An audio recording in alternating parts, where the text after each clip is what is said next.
What would your younger self say about how your family turned out? They turned against me, trying to take my business with lawyers, and from the very first moment I saw the letter arrive in that stiff white envelope, I knew this was not just some argument about direction or profits or even family pride. This was war. And the worst part was that the people declaring it were the ones I once trusted to stand beside me. You have to understand. I built that business from nothing. I stayed up nights with coffee that went cold on the table. I maxed out credit cards. I begged for second chances when bills piled higher than sales, and I fought tooth and nail to make it breathe.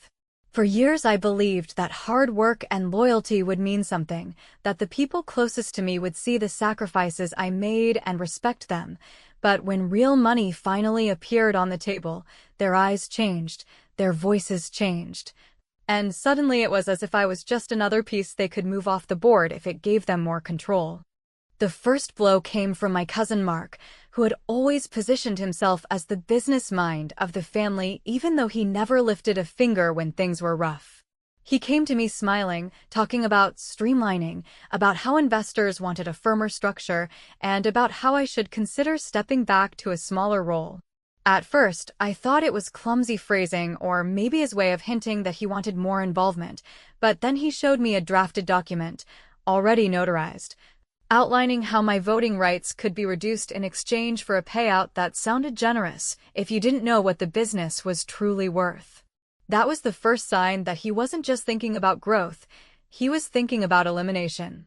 I didn't sign, obviously, and for a while I thought it would just fade away, but it didn't. A week later, my own aunt, the woman who used to babysit me when I was a kid and once lent me her old car so I could deliver products in the early days, called me with this false, cheerful tone, telling me how everyone just wanted peace, and how it would be better for me to take a deal rather than drag things out. That was when the panic set in because I realized this wasn't just Mark scheming on his own. This was a coordinated effort, and it wasn't going to stop at phone calls and fake kindness.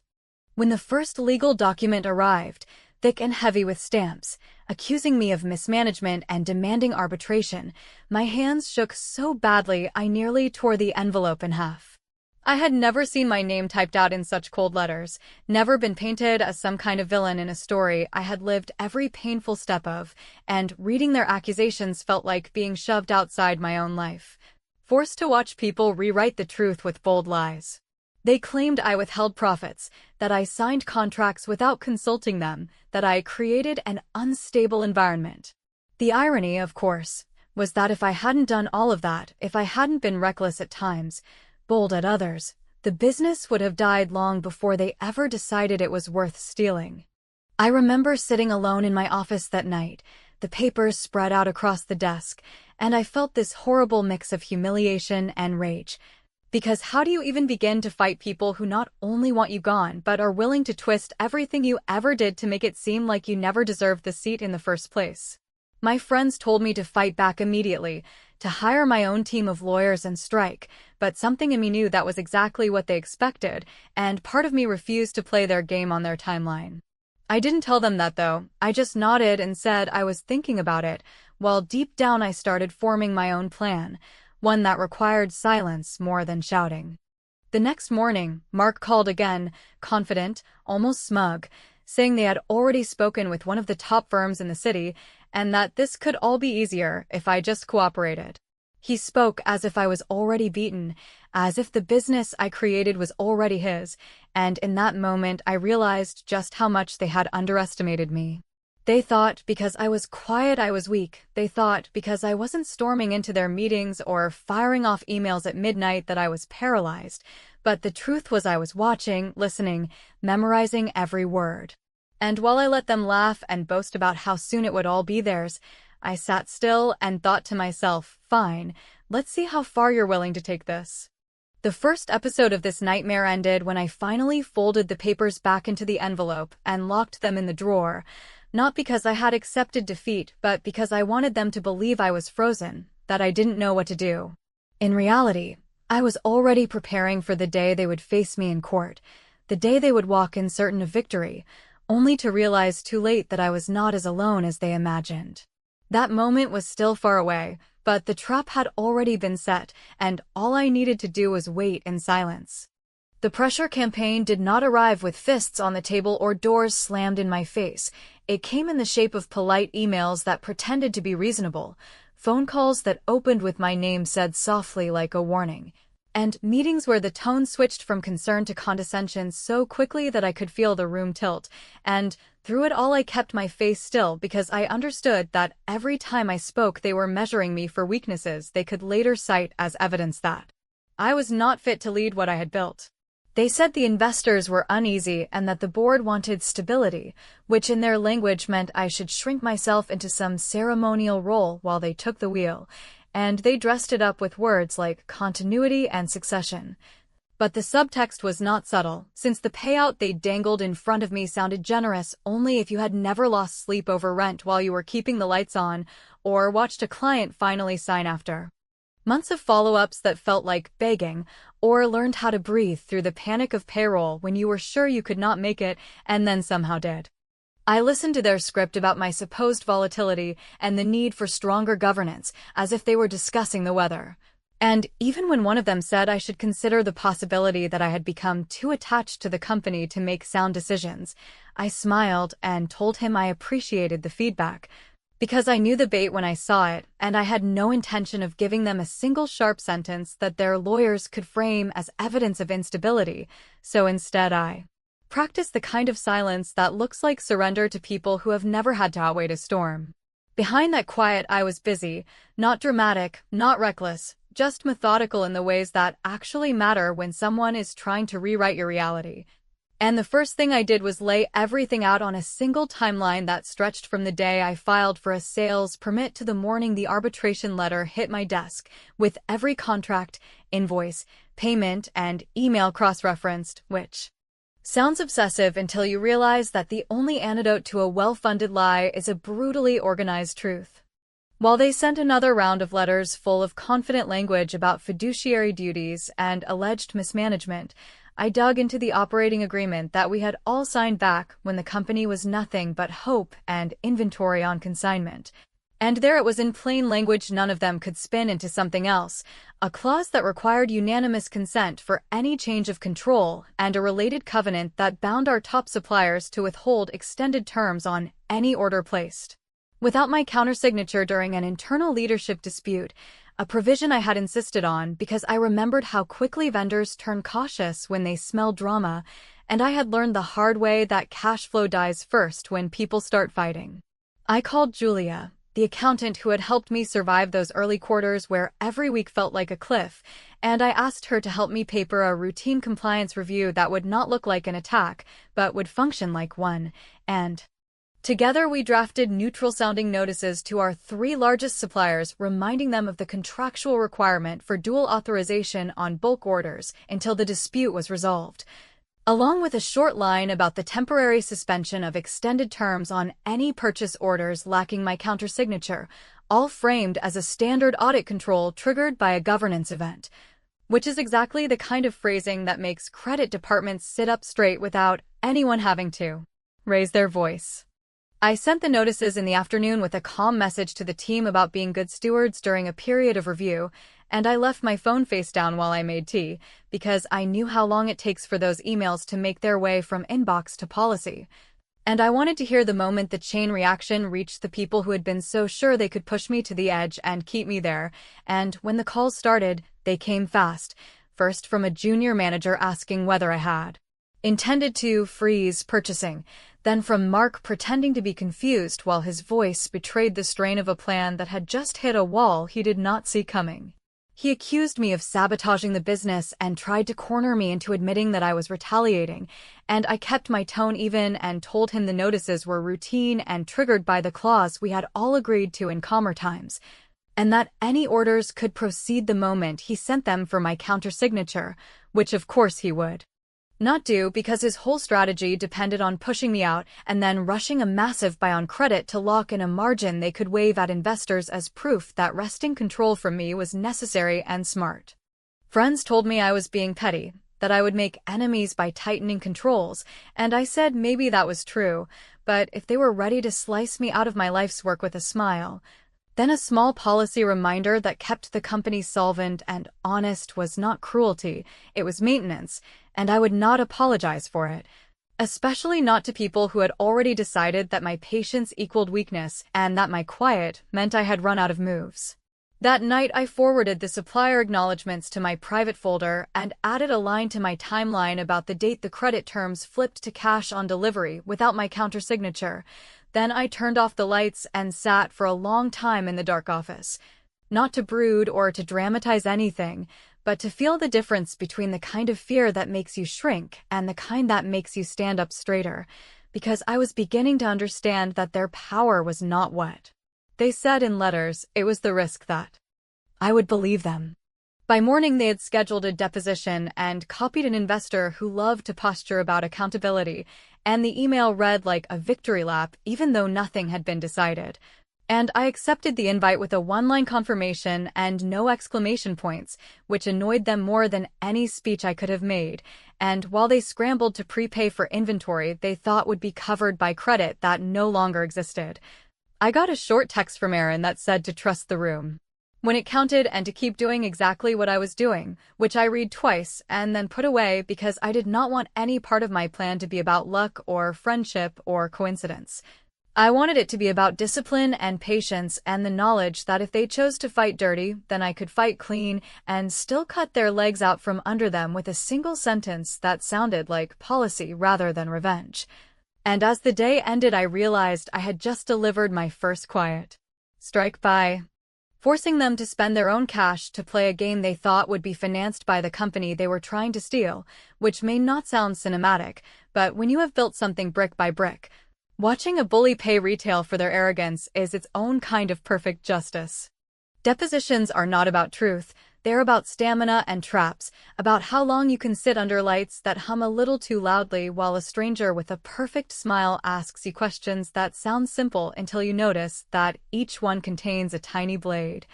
And that was the energy in the room when I walked in with a binder that I had built over long nights. Not for show, but because I knew they would try to shove me into my own timeline as if it were a narrow alley where any wrong step would scrape the skin from my credibility. So I placed the binder on the table, nodded to the court reporter who looked as bored as only someone who has heard this theater 1,000 times can look. And when their lead attorney started with the warm pleasantries that are supposed to coax you into relaxing your guard, I did what you do when the stakes are high and the other side thinks you are naive. I kept my voice low, I used full sentences, and I did not rush. They wanted me to accept their labels, to agree that I had been impulsive or emotional or erratic in ways that would make it easier to sell a story where I was the unstable founder, and they were the rational adults rescuing a valuable brand from the chaos of its creator. So I refused their adjectives without raising my voice. I repeated back the exact dates and invoice numbers. I asked to see the emails they said proved I had gone rogue, and when they slid across the table a printout of a thread where a line of mine looked bad on its own, I turned to the exhibit sticker and asked for the rest of the chain, then sat in silence until they produced it, because context is not drama, it is defense. And in a deposition, silence is power if you can stand it. Their junior associate tried a different angle by stacking petty contradictions like a child building a tower, hoping that quantity would look like weight, and he asked me whether I remembered a particular meeting that he placed in late spring, and whether in that meeting I had offered to raise capital without consulting the board, and I answered that I remembered the meeting very clearly and that it took place not in late spring, but in early summer, that what I had said was not that I would raise capital, but that I would introduce a lender who knew our industry, and that the operating agreement gave me authority to open conversations while any term sheet would require the board's vote. At which point I watched his eyes flicker, because people who rely on bullying often forget that you can be calm and precise at the same time, and nothing irritates a bully more than being forced to work harder than he expected. When they asked about supplier credit and whether I had sabotaged purchasing through those routine notices, I kept my answer as boring as a policy manual, because that is what lands. I said the agreement we all signed included a requirement for countersignature during a leadership dispute and that a compliance reminder during a governance event protects vendors and the company. And then I said that any order with my countersignature would proceed on standard terms, which they did not want to Here, because their entire plan hinged on painting me as emotional and punitive, and there is nothing less emotional than a clause printed in black ink that you initialed yourself back when there was no money to fight over.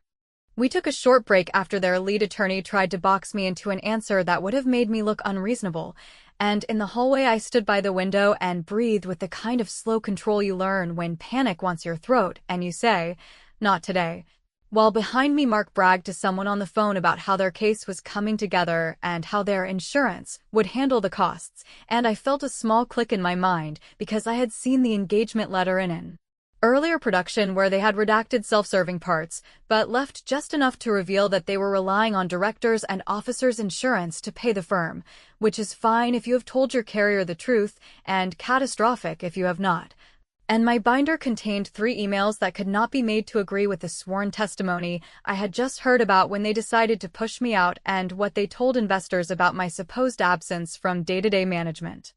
When we went back on the record, I let them keep talking, because sometimes the cleanest move is to let a liar set the stage for his own fall, and I answered every question in full without offering a single extra word. And when we adjourned late in the afternoon, I thanked the court reporter and shook the hand of their paralegal because basic decency costs nothing and makes people underestimate you. Then I went back to my office, closed the door, and wrote a letter that did not sound like revenge. It sounded like housekeeping, a concise, polite notice to the claims adjuster for their directors and officers policy attaching 3 exhibits and a copy of the transcript pages where specific statements were made under oath that could not be squared with the internal emails that had already been produced. Framed as a courtesy to ensure accurate disclosures and reserve rights, which is the kind of phrase that turns off the flow of insurance money faster than any speech in a boardroom.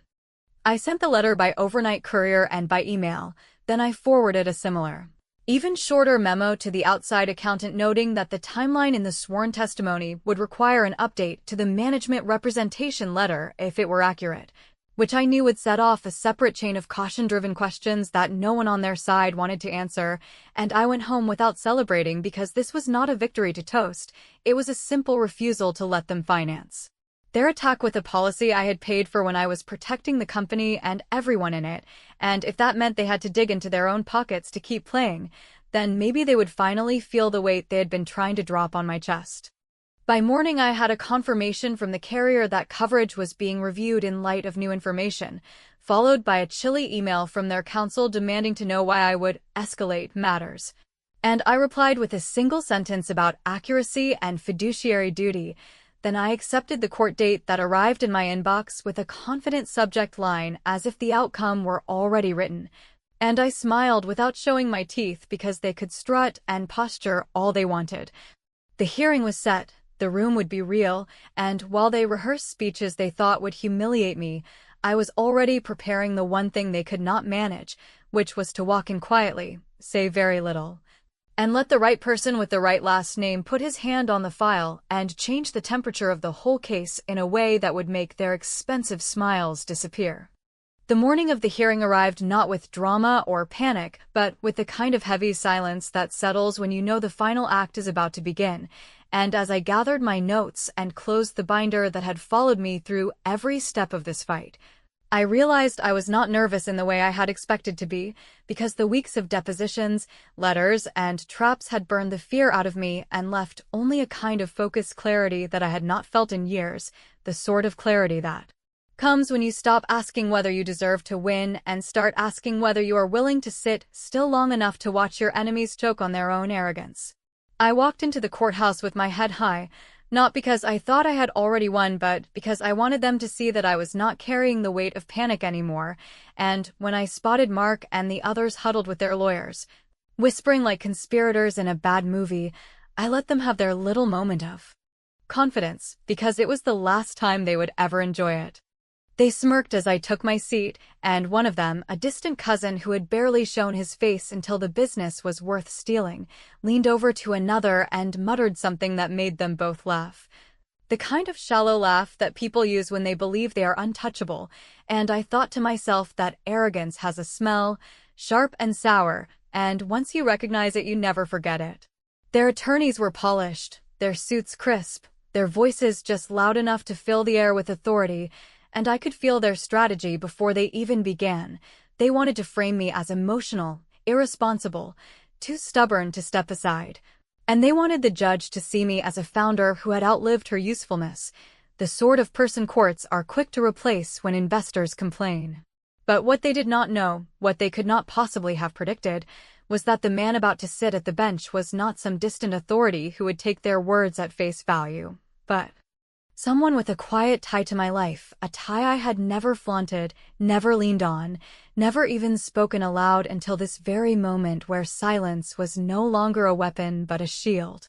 As the bailiff called the room to order, I watched the lawyers line up their files, stacking exhibits they thought would bury me, and I noticed how they didn't even glance in my direction, as if I had already been erased from my own story.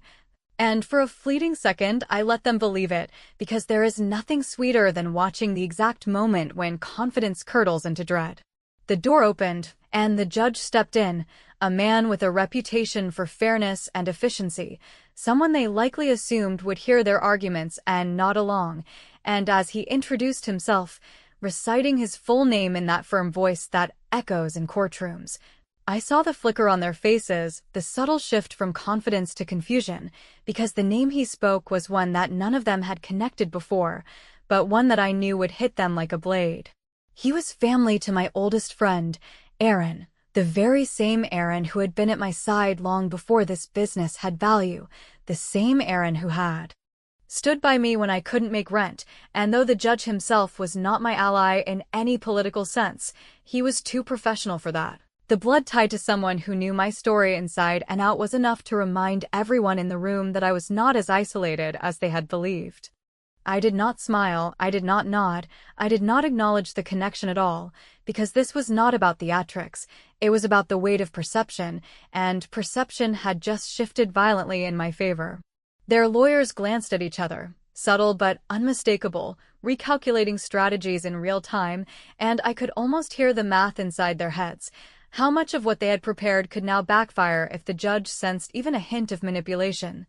How quickly their narrative could collapse if the man on the bench decided their arrogance was a waste of his time? I kept my expression calm, because nothing in the world is more powerful than the quiet face of someone who knows that the tide has turned and doesn't need to shout about it.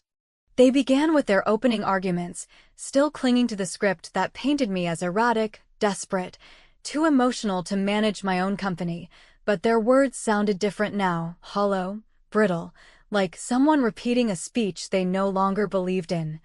And the judge's face gave nothing away except for a tiny, measured pause after each of their accusations, as if he was cataloging every overreach, every exaggeration, every insult dressed up as fact. I answered when asked, steady and precise, and I never once raised my voice or let the heat show, because I knew the quieter I stayed the louder their desperation would sound, and by the time their first witness stumbled through cross-examination, I could feel the confidence leaking out of them like air from a balloon. What they had not counted on was that the judge did not have to side with me outright for them to lose. He only had to question them more closely than they expected, to push back on the smug certainty they had worn like armor, and that is exactly what happened. Every time they tried to paint me as unstable, he asked for specifics. Every time they claimed mismanagement, he asked for documentation. And each time, their answers thinned, their exhibits looked less convincing, their arguments sagged under the weight of his calm scrutiny. By the time the first day ended, they were no longer laughing, no longer smirking, no longer whispering about how inevitable my defeat would be, and I left the courtroom without rushing, without looking back, with the steady pace of someone who knew that a war is not won in a single exchange, but in the quiet breaking of your opponent's belief that victory is certain. They still had their lawyers, they still had their exhibits, they still had their arrogance, but the balance of the room had shifted, and deep down they knew it, because once a judge raises even the smallest question about your story, the cracks are permanent, and the louder you try to cover them, the clearer they sound. That night, as I sat at home replaying every word, I did not celebrate, I did not gloat, I simply allowed myself the smallest breath of relief, because I knew what they had not yet admitted to themselves, that their war chest, their arrogance, and their carefully constructed lies were no longer enough to drown me, and that soon the silence I had chosen for so long would roar louder than any of their speeches, leaving them exposed in a courtroom where every eye could see the truth. The second day of the hearing began with an air so tense that even the clerks whispered more quietly than usual, and while I sat at the same table with the same binder in front of me, I could feel that the dynamic had already shifted. Because the judge's questions from the first session had planted doubt not only in the minds of their lawyers, but in the posture of the people who had once been so sure they could walk in, strip me of what I had built, and walk out with my life's work neatly folded into their portfolios. I watched Mark fidget with his tie. I saw my aunt avoiding my eyes as though the floor tiles were suddenly fascinating, and I recognized in their body language the first signs of panic, not the open kind that shows in shouting or flustered words, but the quiet panic of people who realize they may have stepped too far out on the ice, and that the cracks are spreading under their feet. Their attorneys, to their credit, tried to regroup, leaning harder on their argument that I was too emotional and erratic to lead, but the judge interrupted twice with requests for clarification that forced them to pull back. And in one exchange he asked for the exact dates of alleged misconduct, which contradicted not only their written filings, but the deposition testimony that had already been sent to their insurer, and though no one in the courtroom said it out loud, the silence that followed that contradiction was louder than any accusation I could have made, because we all knew what it meant when sworn testimony and written claims could not be reconciled. When it was my turn to speak, I did not deliver a speech or try to dramatize my struggle, because I understood that nothing I could say would be more powerful than their own collapse under scrutiny, so I spoke with precision,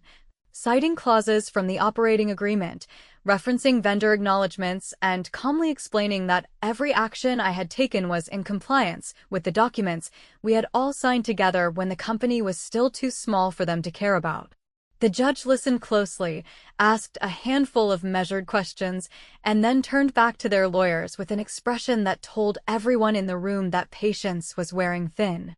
The pivotal moment came when their counsel attempted to introduce an exhibit that supposedly showed erratic financial decisions I had made, and the judge, before even admitting the document, asked whether they had provided a complete set of supporting records, to which their attorney stammered something about volume and relevance. It was in that pause, in that stammer, that everything shifted, because arrogance evaporates the moment a professional audience senses weakness, and the investors who had been sitting in the back row shifted uncomfortably, clearly realizing that the people they had trusted to stage this coup were not only overreaching, but possibly jeopardizing the entire company in the process. I did not celebrate, not then, because I knew the game was still unfolding, but I allowed myself a single quiet breath when the judge looked down at the exhibit, frowned, and said we would proceed without it until proper documentation was provided. It was not a victory banner, it was not a sweeping declaration, but it was a door slamming in their faces, and I could see the panic bloom fully now, because without that piece their entire narrative sagged like a tent with a broken pole. The ruling, when it finally came, was not wrapped in fireworks or flowery language. It was firm, efficient, and devastating to them. The judge dismissed their claims of mismanagement as unsupported, ruled that the contractual provisions I had invoked were valid and binding, and reinforced my position as controlling authority until such time as all parties unanimously agreed to alter it, which of course meant never, because unanimity requires trust, and trust was a currency they had already burned. The gavel came down with a sharp finality that echoed louder than any cheer, and in that moment everything they had poured into their scheme, months of plotting, thousands in legal fees, hours of whispered confidence, collapsed into nothing. I stood, collected my binder, and walked out without looking back, because there was nothing to say that could wound them more than the silence that followed their defeat. Outside the courtroom, Erin was waiting, her expression calm, but her eyes shining with the kind of satisfaction that only comes when you see justice delivered not through vengeance or spectacle, but through patience and precision. And though the judge never once acknowledged the family tie that had startled them so deeply, its presence hung over every second of the hearing, a reminder that they had been blind in their arrogance, assuming I was alone when in fact I had connections and quiet strength they could never touch. That night, I went home and sat at my desk, the same desk where I had once spread out their accusations and felt my hands tremble, and I laid the final ruling beside those same papers, noticing how much smaller their threats looked now, flimsy and pathetic in comparison to the weight of a judgment in my favor. I thought about how close they had come to succeeding if I had panicked, if I had played on their timeline, if I had tried to fight fire with fire instead of letting them burn themselves out, and I realized that the most powerful revenge is not the kind you announce. It is the kind you wait for, quietly, until the moment your enemies discover that the ground beneath them has given way.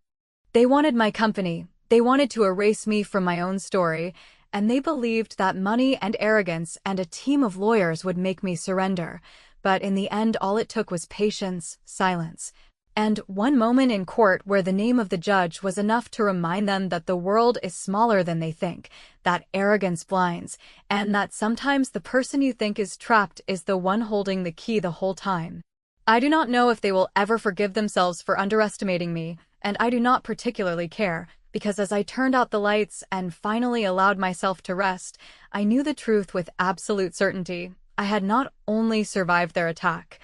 I had won completely and brilliantly, and there was nothing they could do to take that away.